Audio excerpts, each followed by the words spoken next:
దేవునికి స్తోత్రం. హల్లెలూయా. మన రక్షకుడు ప్రభు అయిన యేసు క్రీస్తు నామంలో మీకందరికీ నా హృదయపూర్వకమైన వందనాలు చెల్లిస్తున్నాను. బాగున్నారా?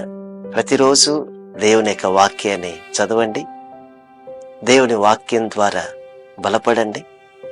దేవుని వాక్యమే మన జీవితాన్ని అద్భుత రీతిగా ముందుకు నడిపిస్తుంది. వాక్యము పాదములకు దీపము, త్రోవకు వెలుగునిస్తుంది. ఎలా నడవాలో, ఎలా జీవించాలో, ఎలా మాట్లాడాలో ఇవన్నీ మనకు తెలుస్తుంది వాక్యం ద్వారా. గనక వాక్యాన్ని చదవండి. దేవుని యొక్క వాక్యాన్ని విందామా? సందేశాన్ని. ఇశ్రాయేలు ప్రజలు ఐగుప్తు దేశంలో బానిసలుగా బ్రతుకుతున్నారు. ఆ దేశంలో వారు ఇశ్రాయేలు ప్రజలని వెట్టి చాకిరీ చేయించేవాడు. తినేదానికి సరైన ఆహారం ఉండేది కాదు. సరి అయిన విశ్రాంతి లేదు. శరీరం అంతా గుళ్ళుగుళ్ళైపోతుంది. చావలేక బ్రతకలేక అర్థం కాని పరిస్థితుల్లో జీవిస్తున్నారు. అమ్మో, మేము ఈ వెట్టి పనులను చేయలేకపోతున్నాం, ఈ చాకిరీ చేయలేకపోతున్నాం, ఈ బానిసలుగా ఉండలేకపోతున్నాం, మా వల్ల కావట్లేదు అని ఇశ్రాయేలు ప్రజలు దేవునికి మొరపెట్టారు. అయ్యా, మేము తట్టుకోలేకపోతున్నామయ్యా, మమ్మలను కనికరించండి అని నిట్టూర్పులు విడుస్తూ ప్రార్థించారు. అప్పుడు ప్రార్థన విన్న దేవుడు ఒక మాటను మనకు తేటగా వారితో మాట్లాడాడు, అలాగే మనకు బయలుపరుస్తున్నాడు. నిర్గమాకాండం 2వ అధ్యాయం 24. కాగా దేవుడు వారి మూలుగును విని అబ్రహాము, ఇస్సాకు, యాకోబులతో తాను చేసిన నిబంధనను జ్ఞాపకము చేసుకొనెను. చూసారా? దేవుడు వారి ప్రార్థనను విని అబ్రహాము, ఇస్సాకు, యాకోబులతో చేసిన నిబంధనను జ్ఞాపకం చేసుకున్నాడు. ఏమిటి నిబంధన అంటే, నీ సంతానము కనానుకు చేరుతుంది అని అబ్రహాముకు దేవుడు వాగ్దానం చేశాడు. ఆ వాగ్దానాన్ని దేవుడు జ్ఞాపకం చేసుకున్నాడు.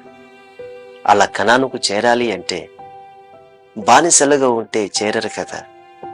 అందుకని ఆ ప్రజలను విడిపించేదాని కొరకు, ఆ బానిస సంఖ్యల నుంచి విడిపించేదాని కొరకు దేవుడు మోసేను పంపించాడు. ఐగుప్తు దేశంలో 10 అద్భుతాలను దేవుడు అక్కడ జరిగించిన తర్వాత ఇశ్రాయేలు ప్రజలకి విడుదల కలుగుతుంది. ఆమేన్. నా ప్రియమైన సహోదరి, సహోదరులారా, దేవుడు జ్ఞాపకం చేసుకుంటున్నాడండి అంటే ఆయన మర్చిపోయాడనా? కాదు. దేవుడు ఇచ్చిన మాటను తప్పకుండా నెరవేరుస్తాడు. దేవుడు ఏదైనా ఒక వాగ్దానం చేస్తే ఆ వాగ్దానాన్ని మన జీవితాల్లో నెరవేర్చేంత వరకు దేవుడు ఎప్పుడు కూడా మర్చిపోయేవాడు కాదు.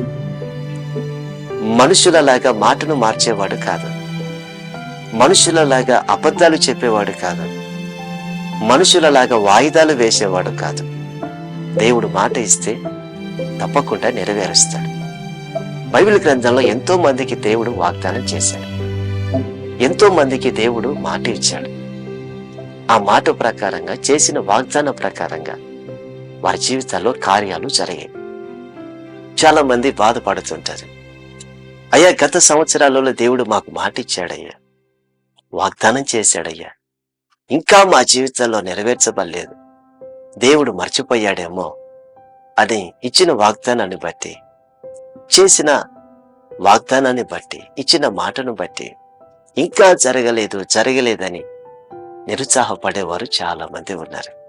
ఈ వాక్యం వింటున్న సహోదరి, సహోదరులారా, నీ జీవితంలో దేవుడు ఏ వాగ్దానం చేశాడు, మీ జీవితంలో దేవుడు ఏ మాట అయితే ఇచ్చాడో ఆ మాటను నెరవేర్చుటకు, వాగ్దానాన్ని నెరవేర్చుటకు ఆయన చాలిన దేవుడు.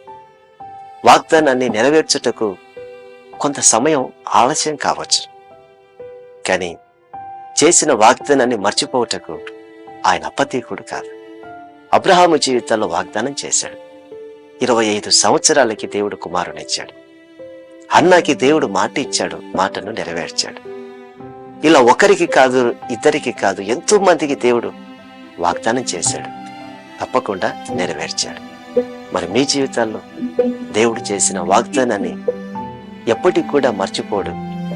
ఆలస్యం అవుతున్నప్పటికీ అద్భుత రీతిగా ఆయన కార్యం చేస్తాడు. అయితే ఇచ్చిన వాగ్దానాన్ని ఎత్తి పట్టుకొని ప్రతిరోజు, అయ్యా మీరు ఈ వాగ్దానం ఇచ్చారు, మా జీవితంలో నెరవేర్చండి అని ప్రార్థిస్తున్నట్లయితే దేవుడు తప్పకుండా నెరవేరుస్తాడు.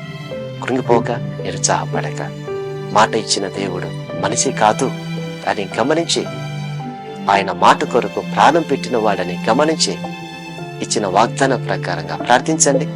తప్పకుండా దేవుడు కార్యం చేస్తాడు. ప్రార్థన. పరిశుద్ధుడా స్తోత్రం. మీరు ఇచ్చిన వాగ్దానాన్ని మర్చిపోయేవాడు కాదు, తప్పకుండా మీరు నెరవేరుస్తారని మాకు సెలవిచ్చారు. మీ వాగ్దానం ప్రతి ఒక్కరి జీవితాల్లో ఫలింపచేసి మీ సాక్షిగా వాడుకోనండి. యేసు నామములో ప్రార్థిస్తున్నాము తండ్రి. ఆమేన్, ఆమేన్, ఆమేన్.